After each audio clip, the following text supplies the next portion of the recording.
देश के लोग, स्वामी विवेकानंद आपके देश के युवक था। जब अमेरिका की धरती पर गया तो देश का मान बढ़ा करके आया। 29 वर्ष की अवस्था में शंकराचार्य देश का मान बढ़ाया। आए भारत के नवयुवक नवयुवतियां, आपसे निवेदन है कि आप विवेकानंद के देश के हैं, भगवान राम के देश के हैं, सदगुरु कबीर के देश के हैं, लेकिन आपके हाथ में बोतल नहीं चाहिए। आपके हाथ में क्या चाहिए मैं बता देता हूँ। आपके हाथ में क्या चाहिए?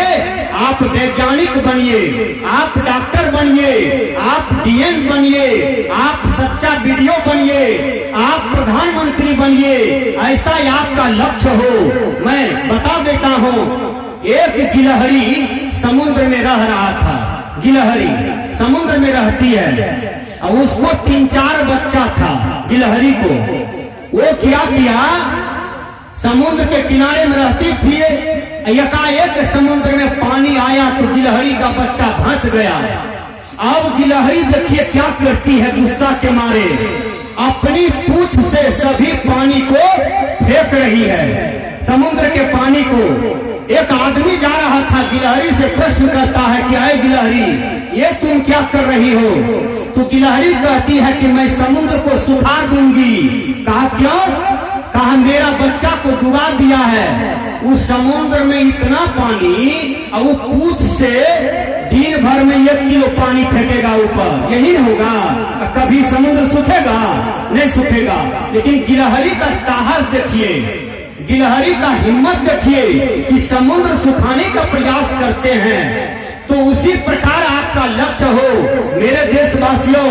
आपके हाथ में बोतल नहीं हो, आपके हाथ में बकरी का मांस न हो, आपके हाथ में मछली मांस न हो, आपके हाथ में कलम हो और आपके हाथ में क्या हो तो वैज्ञानिक वाला औजार हो। आपके हाथ में ये सदग्रंथ हो, वेद हो, रामायण हो, पुराण हो, शास्त्र हो, बाइबिल हो और शास्त्र के अनुसार आपका आचरण हो। एक बार महात्मा गांधी रास्ते से जा रहे थे। गांधी से किसी ने प्रश्न किया कि बापूजी ये दुनिया में कमी कौन चीज का है?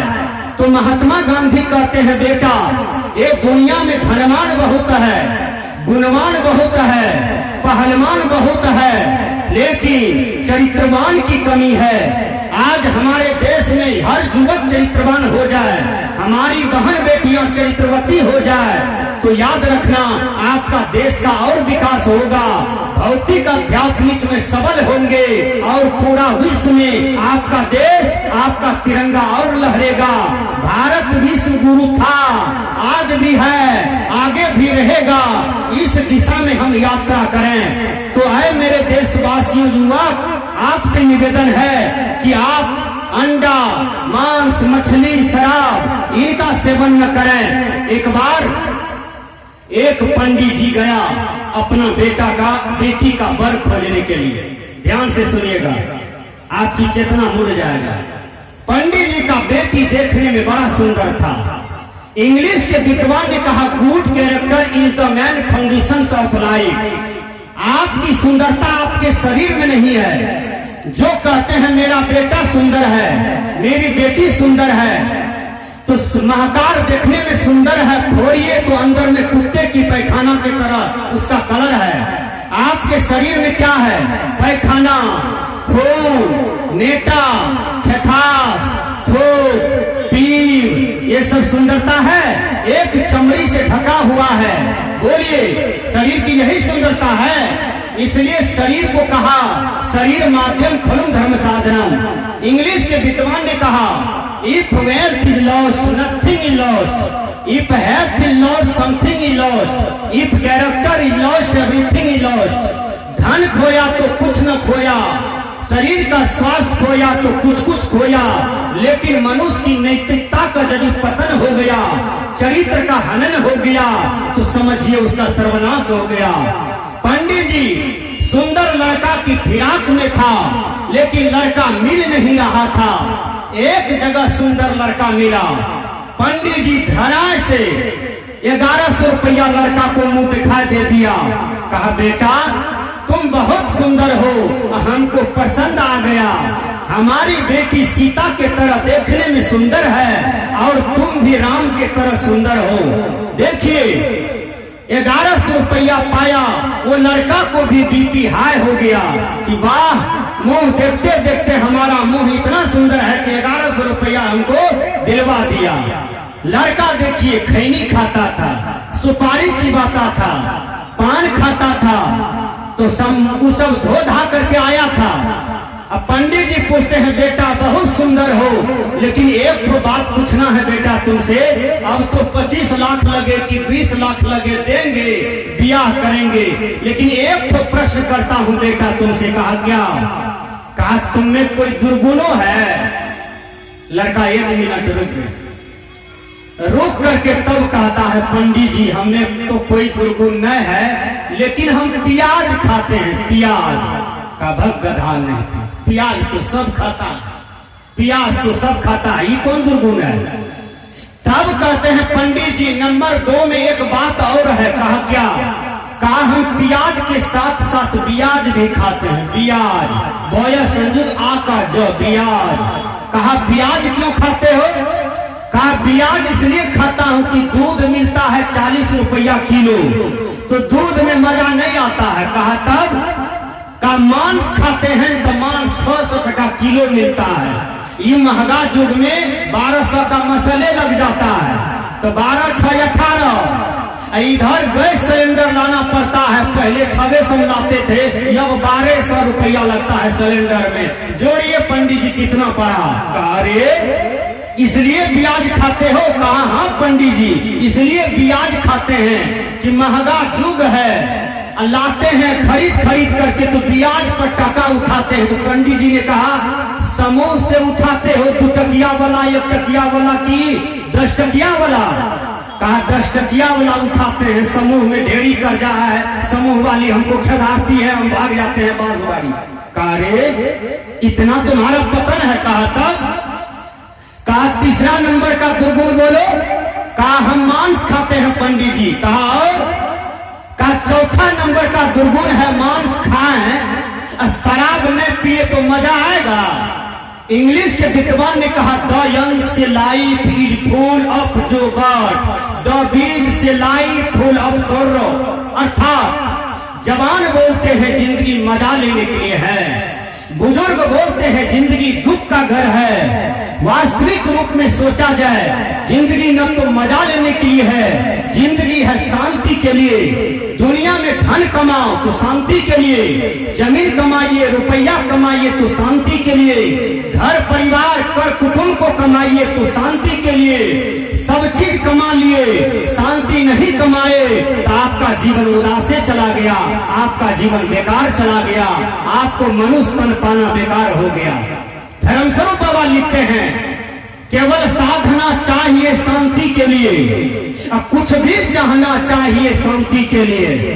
कहा अरे तुम शराब भी पीते हो? कहा पंडित जी इतनी बात नहीं है, जब मांस खाते हैं शराब पी लेते हैं तो अपना नशा में आ जाते हैं। कहा तब तुम क्या करते हो शराब जब पीते हो?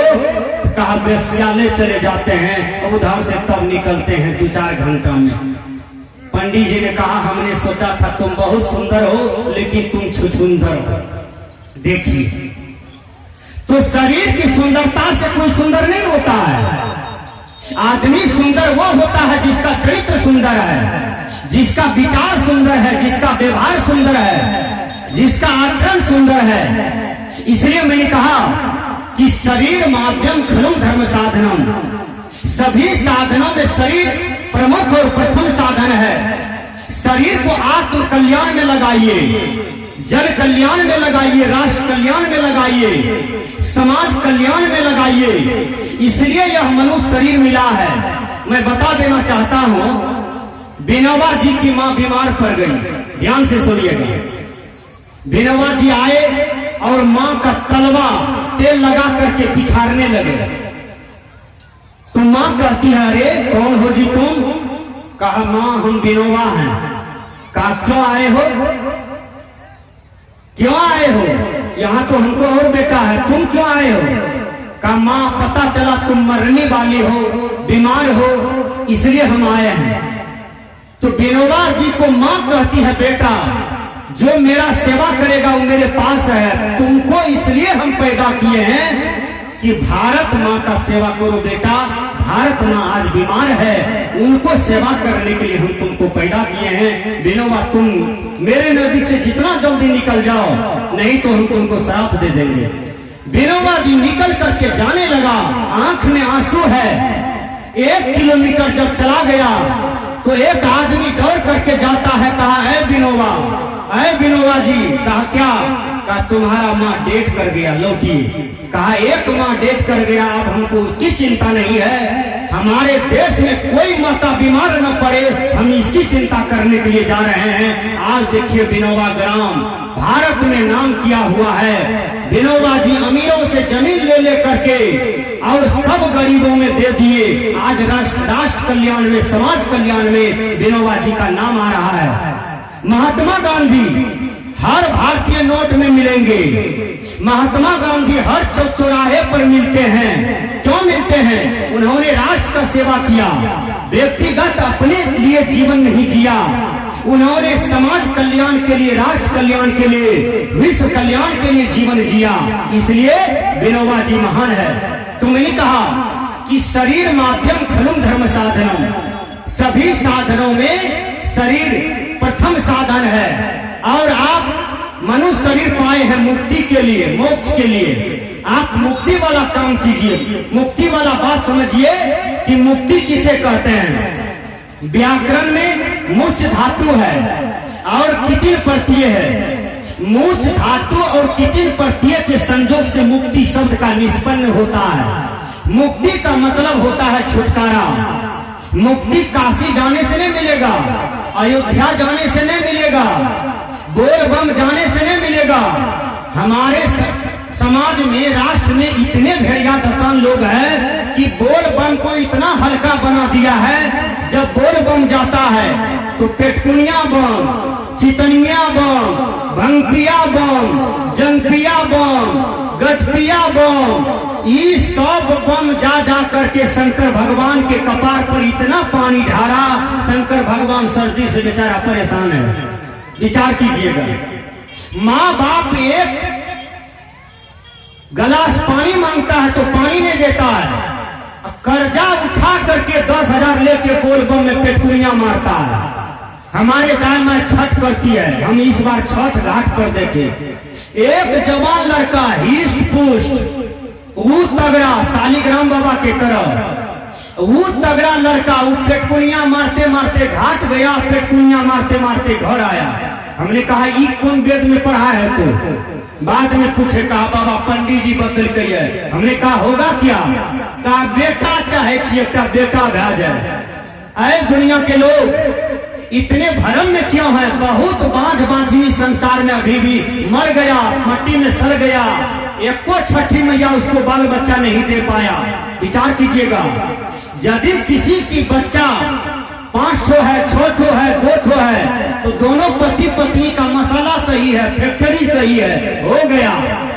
तो किसी का फैक्ट्री गड़बड़ है जो कि डॉक्टर भी इलाज करते हैं, नहीं हो पाता है, सभी देवी देवता फेल हो जाते हैं। तो इसमें घरबाराने की क्या जरूरत है? विचार कीजिए, इसमें हड़बड़ाने की क्या जरूरत है? अरे विवेकानंद जी के पास बाल बच्चा नहीं था। विचार कीजिएगा, सदगुरु कबीर को बाल बच्चा नहीं था। विचार कीजिएगा, बाबा मेही को बाल बच्चा नहीं थे, बड़े बड़े ब्रह्मचर्य व्यक्ति को बाल बच्चा नहीं था, लेकिन उन्होंने पूरा विश्व के लोगों को बाल बच्चा मान रखा था। इस भावना में तो भी जिए। यही भावना तो आदमी को महान बनाता है। राष्ट्र कल्याण में लग जाइए, समाज कल्याण में लग जाइए, पूरा देश आपका बाल बच्चा हो जाएगा। इसलिए मैंने कहा कि शरीर माध्यम खलु धर्म साधनम, मुक्ति को समझिए। मुक्ति क्या है? मैंने कहा छुटकारा कहते हैं मुक्ति को। छुटकारा कौन चीज से पाना है? सब, स्पर्श, रूप, रस, गंध, ये है छुटकारा। इससे छुटकारा पाना है। क्या क्या? चोरी, नशा, झूठ, व्यभिचार, निंदा, शिकायत, ये सारे बंधन है आपके ऊपर में। इससे छुटकारा पा गए तो आप मुक्त हो रहे हैं। यदि आप संसार के प्रपंच को पकड़े हैं, नाना प्रकार के विकारात्मक कर्म को पकड़े हुए हैं, तो आप छुटकारा नहीं है।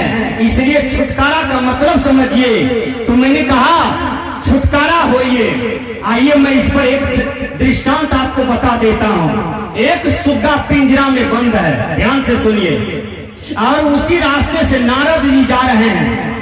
नारद जी सुग्गा के पास गया और सुग्गा रोते हैं, कलपते हैं। कहा है जी हम 2 साल से इस पिंजरा में बंद हैं, हमको मुक्त करो। आप लोग क्या कहते हैं हजूर, हमरा सब तो माया में छिए, बाबा जी सब कहते छे गया में। विचार करियो, आप लोगों को कोनो बात पूछते हैं तो आप कहते हैं हजूर हमरा सब माया में, तो बाबा जी सब गया में है कि यो माया में छे। माया मतलब संसार।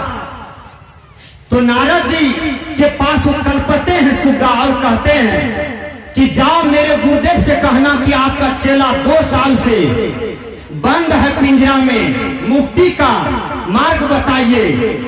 तो नारद जी उनके गुरु को कहने गया। गुरु महाराज इतना बात सुन लिए और जमीन पर गिर गए, बेहोश हो गए। नारद जी वहां से भागे भागे आए सुग्गा के पास। कहा है सुग्गा, तुम्हारा समाचार सुनाते सुनाते तुम्हारा गुरुदेव जमीन में गिर गया, वो पटा गया। पता नहीं क्या हुआ हम नहीं कह सकते हैं। सुग्गा गुरु जी के इशारे को समझ गया। सुग्गा भी पिंजरा में बंद हो गया, और बंद तो है ये था लेकिन बंद पिंजरा में गिर गया। अब मुंह कान एकदम साध लिया, श्वास को साध लिया। तब भरवैया जगह देखा, कहा अरे ये सुग्गा लगता है मर गया है। तुरंत ताला चाबी खोला और खोल करके सुग्गा को हाथ में लिया। ऐसे टेब रहा था, दोनों हाथ में लेकर के सुग्गा को देखे जिंदा है कि मर गया। एक बार सुग्गा फूल से उड़ गया ऊपर। देखिए यही काम गुरु करते हैं आपको, हैं? इस विषय की राग प्रपंच से, ये दुनिया की नकारात्मक कर्म से, नरक वाला कर्म से सच्चे सदगुरु अपने शीश को कैसे खींचते हैं और कैसे उबारते हैं। इसलिए किसी विद्वान ने कहा ये धरती कर्म भूमि है, यहाँ जो जैसा करता है उसको वैसा फल भी मिलता है। कर्म 2 प्रकार का होता है, एक बुरा कर्म, एक अच्छा कर्म। कर्म प्रारब्ध भी होता है और कर्म वर्तमान भी होता है। प्रारब्ध कर्म का फल भी भोगना पड़ता है। बहुत से आदमी कहते हैं बाबा पूर्व जन्म न होता है, यह सत्य नहीं है। अरे एक माँ से 3 बेटा पैदा लिया, एक कन्हा है, एक अनहरा है, एक आंख वाला है, बिल्कुल सही है। जो आंख वाला है वो वीडियो बन गया, अनहरा अंधेरे रह गया, कन्हा कन्हे रह गया। माँ वही है, बाप वही है, लेकिन कन्हा कैसे हो गया, वो जन्म से अंधा कैसे हो गया। एक पढ़ा लिखा अच्छा है, वीडियो बन गया। वही माँ बाप का 3 बेटा, तीनों में फर्क हो गया।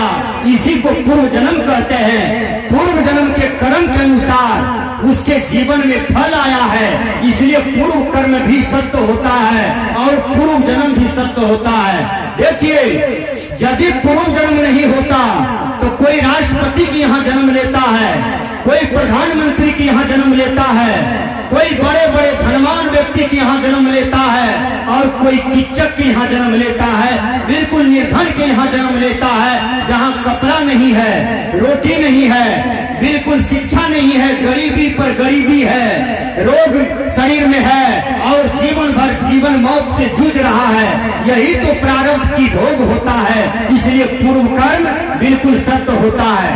आइए मैं पूर्व जन्म को और भी साबित करता हूँ। जब महाभारत में अर्जुन भीष्म पितामह के देह में बाण मार दिया और छल्ली छल्ली करके भीष्म पितामह को गिरा दिया।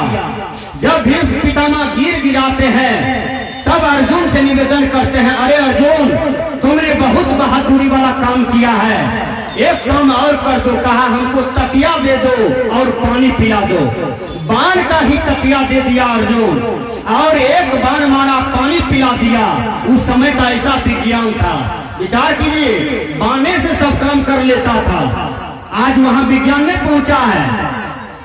तो अर्जुन इतना काम कर दिया जब भीष्म पितामह को 18 रोज के बाद पूरे शरीर में पिल्लू हो गया, घाव में पीब हो गया और भीष्म पितामह रो रहे थे, आंख से आंसू चल रहा था।